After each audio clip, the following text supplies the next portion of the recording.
आपल्या सर्वांना माहिती आहे माझा नित्यक्रम. रोज आपण पाहता ईश्वराची पूजा करते आणि माझ्या कामाला लागते. ईश्वराला मी रोज हीच प्रार्थना करते, सर्वांना चांगली बुद्धी दे, आरोग्य दे, सर्वांचं मंगल कर, भलं कर, कल्याण कर. आज मात्र ईश्वराला मी प्रार्थना करत असताना मन थोडं चलबिचल होतं कालच्या बातमीमुळे. वांगरी येथे भरत कराड नावाच्या तरुणाने आरक्षणासाठी आत्महत्या केलेली आहे. ही काही पहिली आत्महत्या नाही, पण कच खाऊन मन हरून तरुण हे पावलं उचलतात हे मला खूप विषण्ण करतं, मला खूप दुःखी करतं.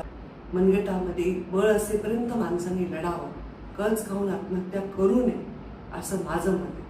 आरक्षणासाठी सर्व समाजातील, मराठा समाजातील, ओबीसी समाजातील, कधी कधी शेतकऱ्याच्या समुदायातील लोकांनी स्वतःच्या अडचणींवर मात करत असताना थकून जाऊन आत्महत्येचं पाऊल उचललेलं आहे.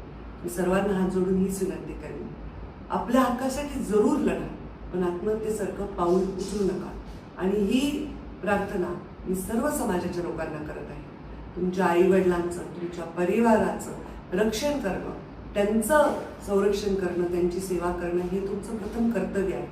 सामाजिक लढाया लढल्या जातील, त्याच्यामध्ये कोणी जिंकेल, कोणी हारेल, त्याच्यामध्ये कधी कोणी त्याचं राजकारण करेल, कोणी त्याचा फायदा घ्यायचा प्रयत्न करेल, कोणी गैरफायदा घ्यायचा प्रयत्न करेल, कोणी समर्पित काम करेल, अनेक गोष्टी होत राहतील.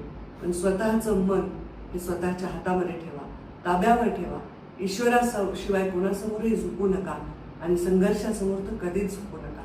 तुम्ही मुंडे साहेबांवर प्रेम करणारे लोक आहात. मुंडे साहेब संघर्षासमोर कधीही झुकले नाही, थोडं बहुत माझीही इज्जत करतात. मी सुद्धा संघर्षासमोर कधीही हार मानली नाही. आपल्या संघर्षाला सामोरं जा.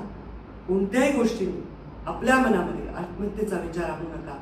त्या मुलांच्या आईचा चेहरा माझ्या डोळ्यासमोर येतो. एक आई म्हणून मी तुम्हाला विनंती करते, असे पाहून कृपा करून